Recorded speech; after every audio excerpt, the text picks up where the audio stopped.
Alright, so it's day 53, I think, and it's kind of cold and windy, and a little bit of a late start. It's already around 1, but a hurricane's supposed to be coming through for real, so I don't know how much welding I'll be able to get done, but I should be able to get some work done on finish the axle, and then, maybe have enough lulls to just tack the new handlebar, the T handlebar situation, and then work on the throttle and brake cable linkages and whatever else. So yeah, that's what we're gonna do today, or attempt to do today.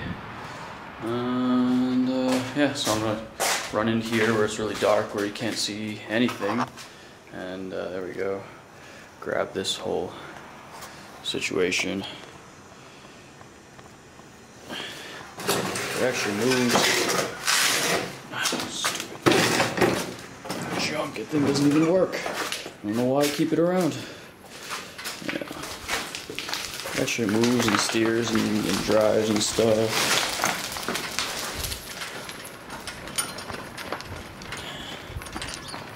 Yeah. Put that over there, and keep getting more stuff out, and then we'll start work. So I had some concerns initially, about this piece of steel here hitting the chain, and so I mocked it up a little bit, just kind of draped it around, and sure enough, it hits. So what I'm gonna have to do is I'm gonna take the engine off, and then probably end up trying to connect, so I still have hit all 4 bolts in the engine, but what I'll do is I'll weld a bar from here all the way to the back end of the frame there.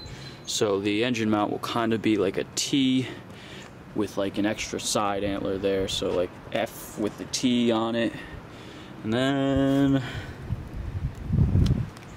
it should be good. And then that'll also give me, I'm thinking, another place to put the brake band too. I'll be able to bolt the brake band to that part there. So new plan. Okay, so you can see what I did there. I just decided to go with this little angle here because I didn't feel it needed to weld the frame together to make the T there on top, because the engine, kind of the structure of the engine itself does that a little bit. So anyway, there we go. So now this will give me something to work with for attaching the brake band, and then obviously it's clear now for the chain the whole way through. Okay, so it's it's extremely crude right now. This might fall off. There's no brakes. I just want to see how it works.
I think we have enough data to say it's pretty dangerous. It's pretty dangerous, but I'm not entirely sure if you know, because right now I'm like leaning forward and I got like my arm out to get the throttle on the right. That, you know, once you're sitting back and your weight's more centered on the rear wheels instead of the front wheel, it might work a little better. So I'll rig a throttle or something so I could sit back and control it, and then I don't know, maybe we need 4 wheels. We'll see. Alright, the hurricane is here. It's pouring, so we moved inside. A really bright light, and we're going to try to do some work in here. What we did so far is came up with our throttle linkage, just a bike shifter that I showed you before, and just screwed that clamp right through the housing there. Nothing underneath, so nothing we need to worry about. And it works pretty good. So next thing we're going to tackle is the brake drum. Alright, so I took the axle out because we had to drill a hole for the brake band there.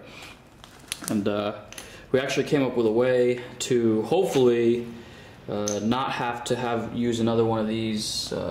I lost them, but you know, not use another clip for the end of the brake cable, because if we're able to drill a hole through this bolt, which is going to be holding the band in, and thread the cable through it into there, you know, the bolt will hold the end of the cable and it'll still be able to pull tension. So we're going to try that, and here's the way I rigged it up. Just use a socket, a couple washers, and a nut just to make sure it doesn't wobble around in there, and I'll hit it with a punch and we'll be able to hopefully drill through it. So we're going to give that a shot, and if it works, we're going to be really lucky. There. Custom hardware. So that worked pretty well. This stainless bolt was really hard, but we made it through. So I think what we're going to do is just try to reassemble the entire thing, put the whole axle back on, and you know, put the cable through here, and we'll add some springs in between so it pushes the band out. And just see how it works. You know, turn the wheel or whatever by hand, and then try and break it. So, all right. So as you can clearly not see.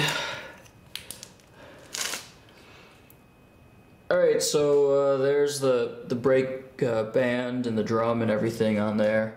We're using washers as a shim, which is kind of sketchy, but it works. The through-hole cable through the bolt works really well. So yeah, we just put the springs in between there, and then that you know, loosens the band. So right now it's free, and then you know, here's the thing, and then